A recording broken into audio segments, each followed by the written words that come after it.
The Haunting of the Ravenwood Asylum. Dr. Harold Whitman and Nurse Emily ran down the narrow gravel path that led away from the asylum, their breaths coming in ragged gasps. The night sky above them was shrouded in clouds, and the only light came from the distant flicker of the asylum's windows. The sensation of being watched never left Dr. Whitman, as though the walls of Ravenwood were alive, filled with the countless eyes of whatever horrors lay within. The asylum was isolated, miles away from the nearest town, and the path ahead seemed to stretch into an unrelenting darkness. Dr. Whitman had no idea where they were headed, only that they needed to put as much distance as possible between themselves and the ominous building.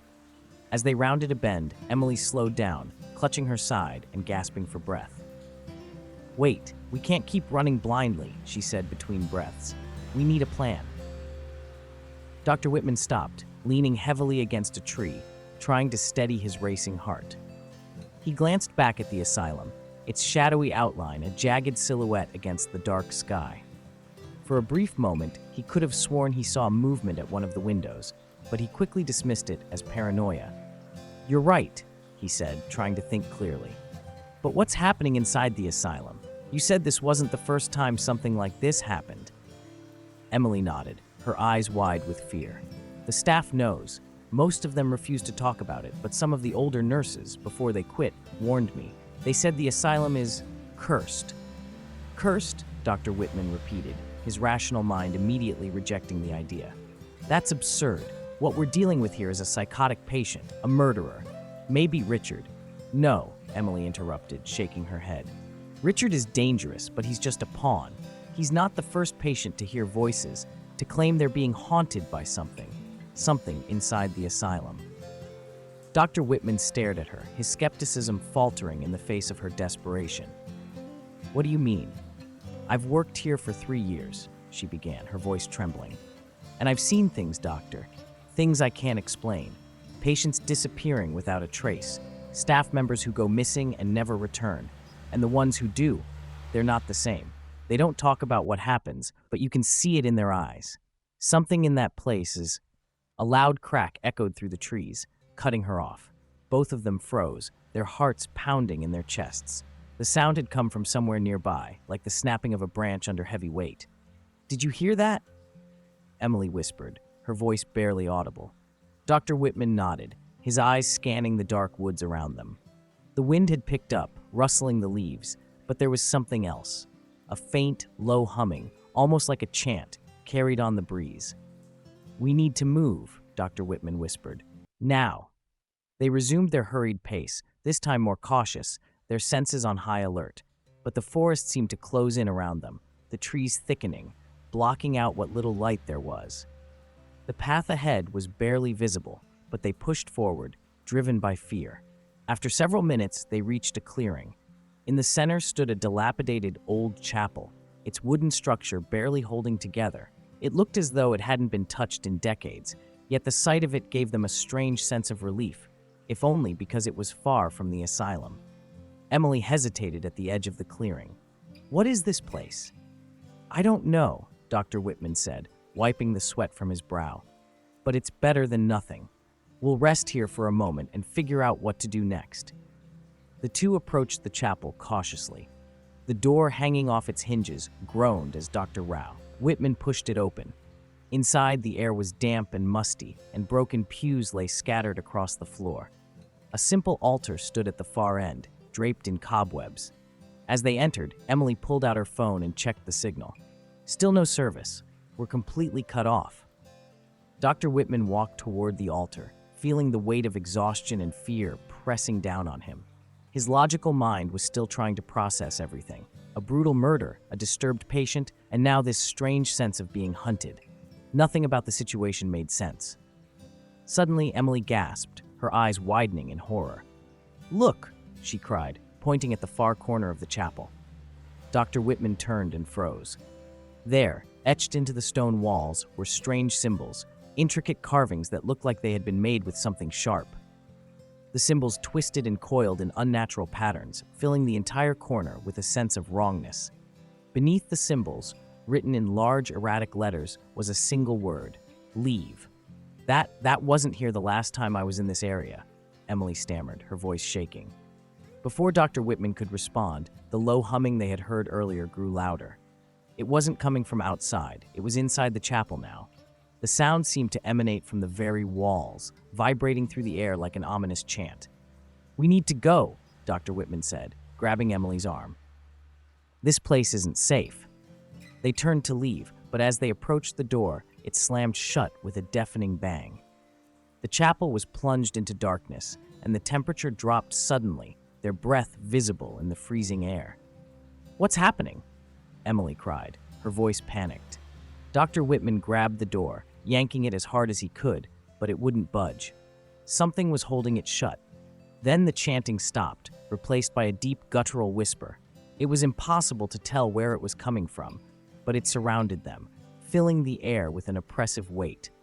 "They're here," the whisper said. "You can't run from us." Dr. Whitman and Emily backed away from the door, their fear reaching a fever pitch. The walls of the chapel seemed to close in on them, the symbols on the walls glowing faintly, as if coming alive.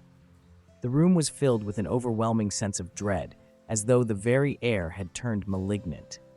"We're not alone," Dr. Whitman whispered, his eyes scanning the shadows. "Whatever was in the asylum, it followed us here." Emily clutched his arm, her voice trembling. "What do we do?" For a moment, Dr. Whitman's mind was blank, his logical, scientific approach to life failing him in the face of such inexplicable terror. But then something occurred to him, something Richard had said in his delusional ramblings. "They told me to leave. I don't belong here." Was that a warning? A clue? "Emily," Dr. Whitman said, his voice firm despite his fear. "We need to get back to the asylum." "What?" Emily stared at him in disbelief. "Are you insane? We just ran from there." "I know, but there's something we're missing. Something Richard was trying to tell us. We need to find him." The whispering grew louder, more insistent, as if urging them to stay. "You won't escape," it hissed, but Dr. Whitman refused to listen. He grabbed Emily's hand and pulled her toward the door again. This time, with a tremendous effort, the door creaked open. The cold night air rushed in, and they stumbled out into the darkness. The asylum loomed in the distance, its windows like watching eyes. But this time, Dr. Whitman wasn't running away. He was heading straight back into the heart of the nightmare. As Dr. Whitman and Emily made their way back toward the asylum, a palpable sense of dread weighed down on them. The path ahead was the same, yet it felt more sinister now, as if the forest itself was conspiring against them. Shadows shifted among the trees, and the once faint whispering seemed to echo in every gust of wind, taunting their every step. The asylum loomed closer, its dark silhouette growing larger as they approached. The building was even more foreboding now than it had been before. The windows, which had seemed like empty eyes before, now glowed faintly with a sickly yellow light. The sense that something ancient and malevolent was waiting for them inside was overwhelming. But Dr. Whitman was resolute. He couldn't shake the feeling that Richard held the key to everything. If they could just find him, if they could understand what he had been trying to say, they might be able to make sense of the madness that had descended upon them. As they neared the asylum, Emily slowed, her voice shaking. "Harold, are you sure about this? Going back in there, it feels like a death sentence." Dr. Whitman hesitated for a moment.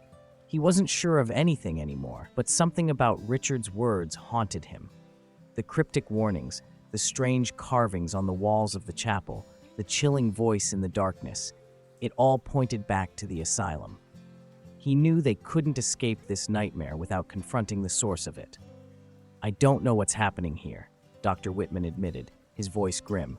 "But I know running won't save us. We need answers, and Richard might be the only one who can give them to us." Emily bit her lip, fear clearly etched in her features, but she nodded. "Okay, we'll find him, and then we'll get out." With a deep breath, they crossed the threshold of the asylum once again, the heavy front doors creaking as they pushed them open. The air inside was thick and oppressive, the faint scent of decay lingering in the hallways. The silence was deafening, broken only by the faint hum of electricity in the walls. The asylum was eerily quiet, as if all its inhabitants, staff and patients alike, had vanished into thin air. The only sound was the echo of their footsteps as they walked deeper into the building. "Richard's room is on the 3rd floor," Dr. Whitman said, his voice barely above a whisper. "We'll start there." They ascended the staircase, the creaking of the old wood beneath their feet heightening their sense of unease. As they reached the second floor, the lights flickered above them, casting long, distorted shadows on the walls. When they arrived at the third floor, they found the hallway dark and foreboding. Dr. Whitman's hand shook as he reached for the door to Richard's room, his mind racing with the possibilities of what they might find inside. The door creaked open, revealing the small, padded cell. The walls were bare, except for the now familiar carvings that adorned every surface. The symbols were crude but unmistakable, the same ones they had seen in the chapel. In the corner of the room, huddled on the floor, was Richard. His eyes were wide and bloodshot, and he rocked back and forth, muttering to himself. His once clean-shaven face was now covered in a scraggly beard, and his clothes hung loosely on his thin frame. But it was the look in his eyes that sent a chill down Dr. Whitman's spine. Richard wasn't just scared. He was terrified, haunted by something only he could see. "Richard," Dr. Whitman called softly, kneeling in front of him. "It's Dr. Whitman. We need to talk." Richard's muttering stopped abruptly, and he looked up, his gaze locking with Dr. Whitman's. For a moment, he said nothing, his eyes darting around the room as if searching for something in the shadows. "They're here," Richard whispered finally, his voice hoarse and trembling. "They never leave. They're always watching." "Who, Richard?" Dr. Whitman pressed. "Who's watching?" "The ones beneath," Richard muttered, his eyes wild with fear. "The ones that whisper in the dark. They're everywhere, Doctor. In the walls, in the floors, in our minds." Emily stepped forward, her voice gentle but firm. "Richard, we saw the symbols, the ones on the walls. What do they mean? How do we stop this?" Richard shook his head violently, his hands clutching at his hair. "You can't stop them. No one can. They're ancient, older than the asylum, older than us. They've always been here, waiting, feeding." Dr. Whitman frowned, trying to make sense of what Richard was saying. "Feeding on what?" "Fear," Richard whispered, his voice barely audible. "Pain, despair. They feed on us, on our suffering. That's why they're drawn to places like this. They thrive on it." Dr. Whitman's mind raced, trying to piece together the fragments of information. If what Richard was saying was true, if there were some kind of malevolent entities that fed on the emotions of the asylum's inhabitants, it would explain the strange occurrences, the disappearances, the overwhelming sense of dread that had permeated the building. "But why now?" Dr. Whitman asked. "Why is this happening now?" Richard's eyes darted toward the door, his voice dropping to a terrified whisper. "Because they're awake. Something woke them up, Doctor, and now they won't stop until they've consumed everything." A cold shiver ran down Dr. Whitman's spine. "What woke them up, Richard? What caused this?" Before Richard could answer, the lights flickered again, and the temperature in the room plummeted. The air became heavy, thick with an unseen presence. Dr. Whitman and Emily both felt it, a dark, oppressive force closing in around them. "They're coming," Richard whimpered, curling into a ball. "They're coming for us." Suddenly, the walls began to groan and creak, the carvings glowing faintly as if infused with a sinister energy. The oppressive presence in the room grew stronger, pressing down on them like a physical weight. Shadows stretched and twisted along the walls, moving of their own accord. "Harold, we need to get out of here," Emily whispered urgently, her eyes wide with fear. But before Dr. Whitman could respond, the door slammed shut with a deafening bang, trapping them inside. The air crackled with energy, and a deep, guttural whisper filled the room, louder than ever before. "You cannot escape us." The words seemed to reverberate in their minds as if the voice came from within them rather than from the walls. The shadows began to take shape, forming grotesque, twisted figures that loomed over them, their faces hidden in the darkness.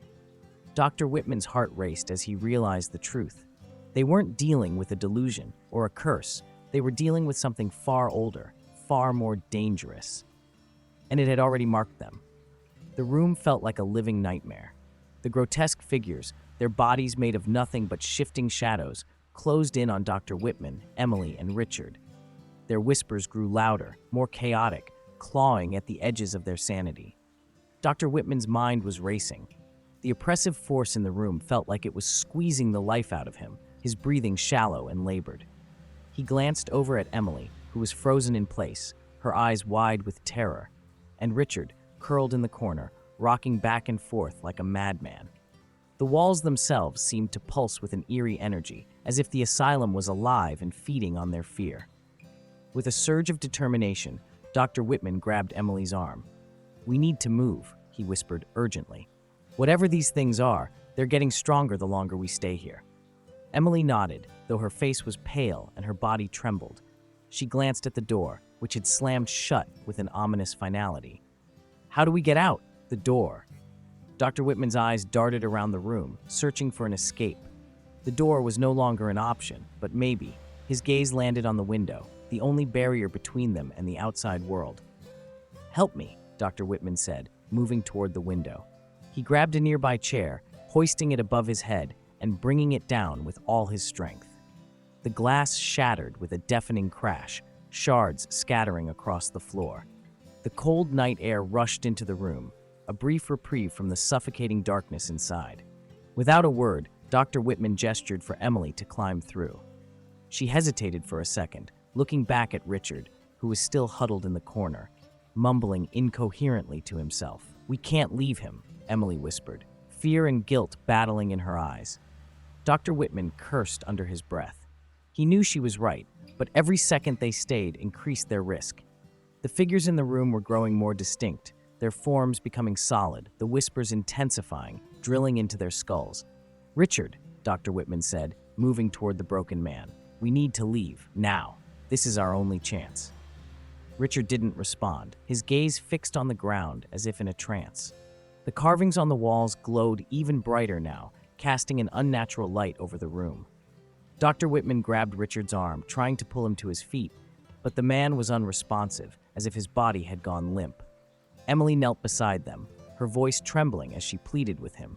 "Please, Richard, you have to come with us. We'll help you, but you have to move." Suddenly, Richard's head snapped up, his eyes wide and frantic. "You don't understand," he screamed, his voice hoarse and panicked. "They won't let us go. They've already claimed us." At that moment, the grotesque figures surged forward, their shadowy forms solidifying into something far worse. Their faces were twisted and featureless, but their mouths opened impossibly wide, revealing rows of jagged teeth, dripping with darkness. One of the creatures lunged at Dr. Whitman, its clawed hand swiping at him with terrifying speed. He barely dodged the attack, stumbling backward as the creature's claw grazed his arm, sending a jolt of pain through his body. Emily screamed, scrambling toward the window as the creatures closed in. "Go!" Dr. Whitman shouted to Emily, pushing her toward the shattered glass. "I'll hold them off." Emily hesitated for a split second, her eyes wide with fear, but she knew there was no time. She clambered through the window, cutting her hands on the shards of glass, but she didn't care. She dropped down onto the cold ground below, gasping for breath as she looked back up at Dr. Whitman. Dr. Whitman turned to Richard, who was still frozen in fear. "Richard, please," he begged, grabbing the man's arm once again. But Richard's body remained slack, his mind seemingly lost to the darkness. The shadow creatures advanced, their movements slow but deliberate, their mouths opening and closing with sickening clicks. "Richard!" Dr. Whitman shouted one last time, but it was too late. One of the creatures lunged forward, its mouth widening unnaturally as it enveloped Richard's form in a shroud of darkness. The man's screams were muffled, then silenced entirely, swallowed by the void. Dr. Whitman's heart pounded in his chest, his breath coming in ragged gasps. He had no choice. He couldn't save Richard now.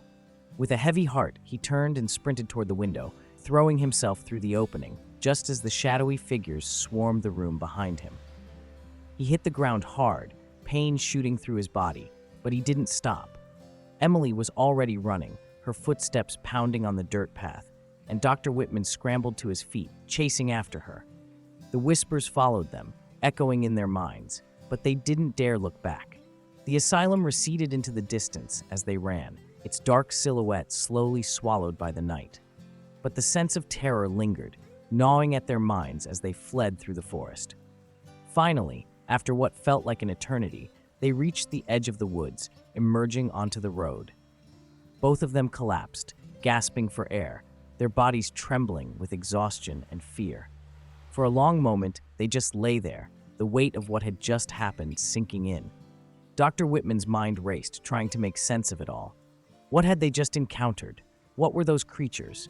How had the asylum fallen under their control?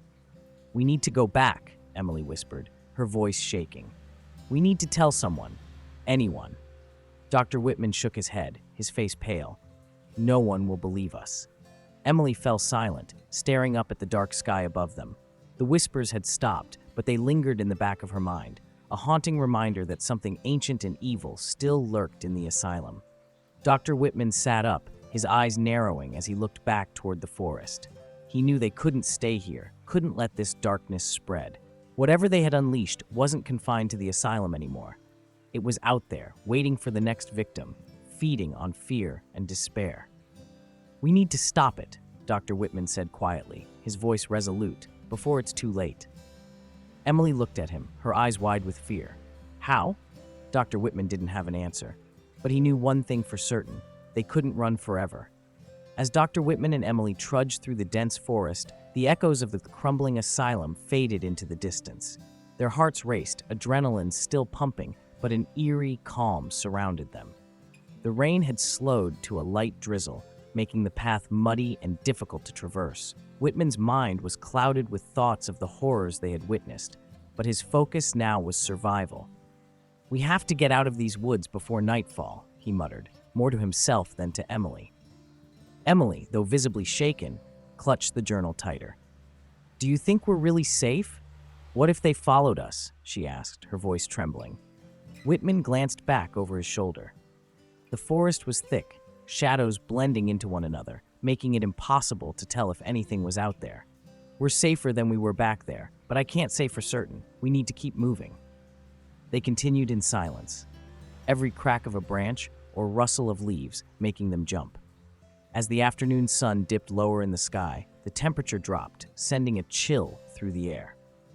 Whitman glanced at Emily, noticing the exhaustion etched into her face. She was struggling, but still determined. "We can't stop now," he urged. "Not until we're sure we've put enough distance between us and that place." Just as they reached the edge of the forest, Whitman froze in his tracks. Ahead of them was a small clearing, and in the center stood an old, decrepit house. Its wooden walls were gray with age, the windows dark and lifeless. It didn't seem like a good place to stop, but it was the only shelter they had found. "We should keep going," Emily whispered, her eyes locked on the house. Whitman hesitated, but the weight of fatigue was too much to bear. "We need rest. We'll stay here for the night and leave at first light." Reluctantly, Emily followed him toward the house. The air was thick with the smell of damp wood and mildew as they pushed open the creaky door. Inside, the house was surprisingly well kept compared to its exterior, though it was clear no one had lived there for years. Dust covered the furniture, and cobwebs hung from the ceiling like lace. Whitman lit a lantern he had found on a small table, casting a dim glow around the room. "We'll take turns keeping watch," he said. "I'll go first." Emily nodded, her eyes scanning the shadows nervously. She sat down on an old, dusty couch and pulled the journal into her lap. As Whitman paced near the window, his eyes focused on the outside world, Emily's curiosity got the better of her. She flipped open the journal, her fingers tracing the words of Dr. Penfield. Whitman glanced over. "Anything new?" Emily shook her head. "It's mostly just notes on the patients and the experiments, but there's something strange. The entries stop abruptly, as if a loud creak interrupted her, coming from the floor above. Whitman immediately grabbed a nearby broken chair leg, using it as a makeshift weapon. Emily froze, her eyes wide with fear. "What was that?" she whispered. Whitman motioned for her to stay quiet. He tiptoed toward the staircase that led to the second floor, listening carefully.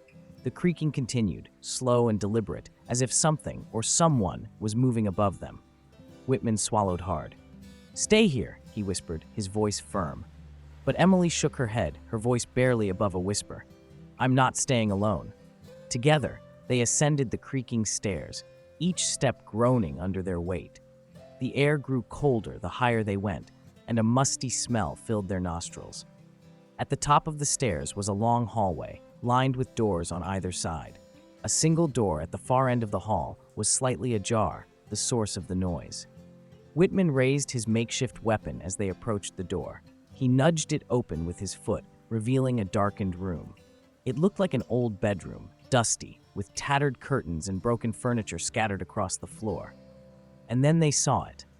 In the center of the room stood a tall, shadowy figure. It was hunched over, its back turned to them, but they could hear the slow, raspy breaths it took. Its form was human-like but distorted, its arms unnaturally long, fingers ending in sharp points that dragged across the floor. Emily gasped, her hand flying to her mouth. The creature turned slowly, revealing a grotesque face. Its eyes were hollow pits, its mouth stretched into a jagged grin. It let out a low growl, a sound that reverberated through the room. "Run!" Whitman shouted, grabbing Emily's arm. They bolted back down the stairs, their footsteps thundering through the house. The creature's growl grew louder, echoing behind them as it pursued them with terrifying speed. Whitman and Emily burst through the front door and sprinted into the forest, their hearts pounding in their chests. They ran for what felt like hours, the shadowy figure never far behind. It moved through the trees with unnatural agility, always just out of sight but close enough to hear its breath. Finally, they stumbled upon a narrow dirt road, and to their surprise, headlights appeared in the distance. A truck was heading toward them. Whitman waved his arms frantically, signaling for the driver to stop. The truck screeched to a halt, and a grizzled old man leaned out of the window. "What the hell are you two doing out here?" he barked. "No time to explain," Whitman gasped. "We need to get out of here now!" The old man glanced over their shoulders, his face paling as he spotted the shadowy figure approaching the edge of the forest. "Get in!" he yelled. Whitman and Emily scrambled into the truck, and the old man hit the gas, tires screeching as they sped away. Whitman glanced out the back window, watching as the shadowy creature disappeared into the darkness of the forest, its hollow eyes still watching them. As the truck sped down the road, Whitman and Emily exchanged a glance. They had escaped, for now. But the shadow of the asylum and its horrors still loomed over them, and they knew deep down that this nightmare was far from over. Whatever had been unleashed in those woods was still out there, waiting.